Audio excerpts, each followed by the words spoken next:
Shalom keluarga damai, kita bertemu kembali dalam Sapaan Damai Sejahtera hari ini, Kamis 19 Februari 2026. Saat ini kita memasuki masa Prapaskah, di mana kita diberi kesempatan untuk merenungkan kembali akan kasih setia Tuhan yang begitu besar bagi kita manusia yang berdosa ini, melalui pengorbanan Yesus di kayu salib. Mari Bapak Ibu Saudara terkasih, kita berdoa terlebih dahulu. Tuhan Allah Bapa di surga, kembali kami datang dengan hati yang penuh ucapan syukur. Kami menyadari akan keberdosaan kami ya Tuhan, dan sungguh Engkau yang Maha Pengasih. Engkau mengasihi kami bahkan ketika kami masih berdosa. Engkau sendiri yang melayakkan kami untuk mendekat kepadamu. Karena itu Tuhan, kami datang merendahkan hati kami di hadapan-Mu. Berfirman-Lah Tuhan, dan ajar kami untuk mendengarkan. Terima kasih Tuhan, dalam nama Yesus kami berdoa. Amin.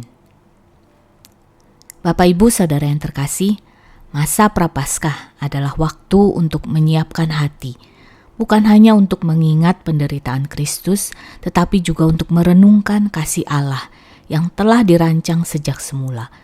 Jauh sebelum salib didirikan di Golgota, Allah sudah memberikan sebuah janji. Seorang anak akan lahir, seorang juru selamat akan datang ke dunia yang telah jatuh dalam dosa. Sejak awal kejatuhan manusia ke dalam dosa, relasi dengan Allah retak oleh ketidaktaatan. Manusia memilih jalannya sendiri, meragukan firman Tuhan, dan lebih percaya kepada keinginannya daripada kehendak Allah. Namun Allah tidak membiarkan ciptaannya tenggelam dalam keputusasaan. Di tengah hukuman terselip janji pengharapan bahwa akan datang seorang yang mengalahkan kuasa dosa dan maut. Pada Kejadian 3 ayat 15 tertulis, "Aku akan mengadakan permusuhan antara engkau dan perempuan ini, antara keturunanmu dan keturunannya. Keturunannya akan meremukkan kepalamu dan engkau akan meremukkan tumitnya." Ucapan ini adalah ucapan Allah kepada ular atau si iblis. Bahkan ketika manusia memilih untuk tidak taat, Tuhan tetap setia dan mengasihi manusia. Di sini Tuhan mengatakan, keturunannya akan meremukkan kepalamu.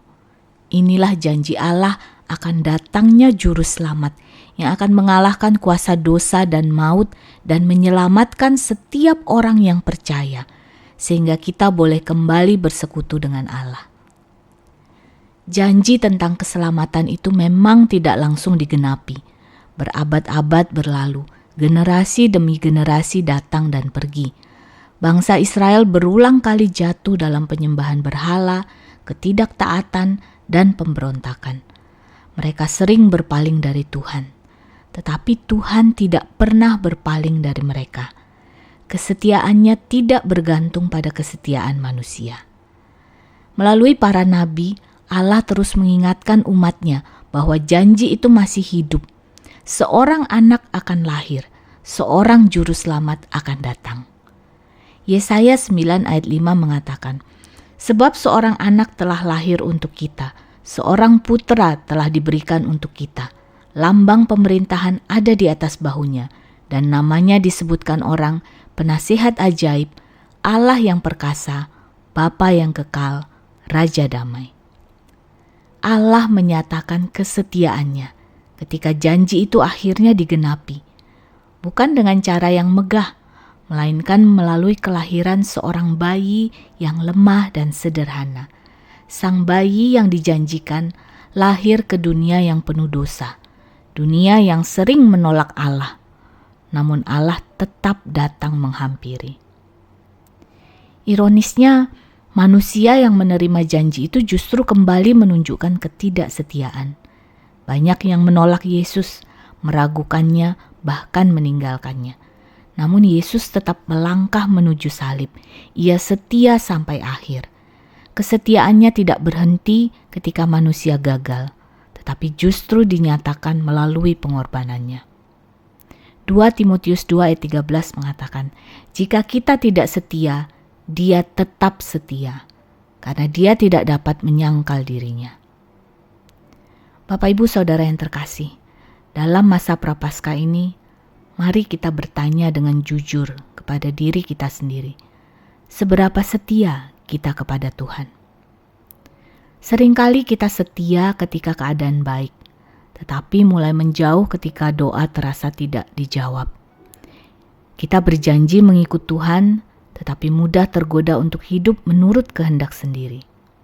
Atau sebaliknya, sebagian dari kita justru setia ketika kita dalam penderitaan dan kesusahan. Kita terus mendekat kepada Tuhan. Namun ketika kita diberi kenyamanan, kenikmatan hidup membuat kita lupa kepada Tuhan.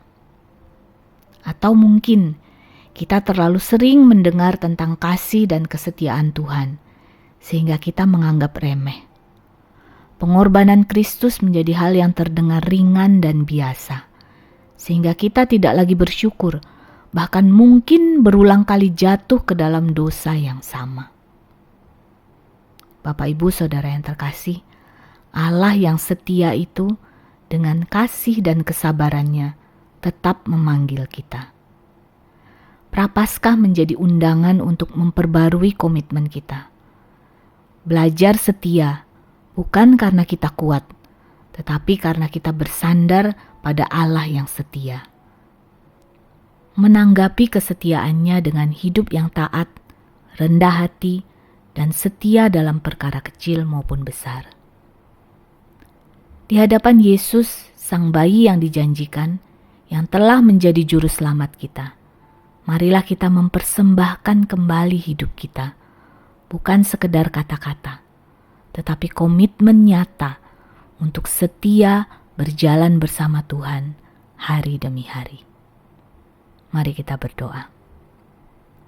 Tuhan yang setia, kami mengakui bahwa seringkali kami masih tidak setia kepadamu. Begitu banyak pergumulan dalam kehidupan kami yang terkadang tanpa kami sadari membawa kami menjauh darimu. Terima kasih Tuhan, karena Engkau tidak pernah meninggalkan kami. Dalam masa Prapaskah ini, biarlah Roh-Mu menuntun, membawa kami ke dalam pertobatan, menguatkan kami untuk hidup setia, mengasihi-Mu dengan segenap hati, dan mengikut Yesus sampai akhir. Dalam nama Yesus kami berdoa. Amin.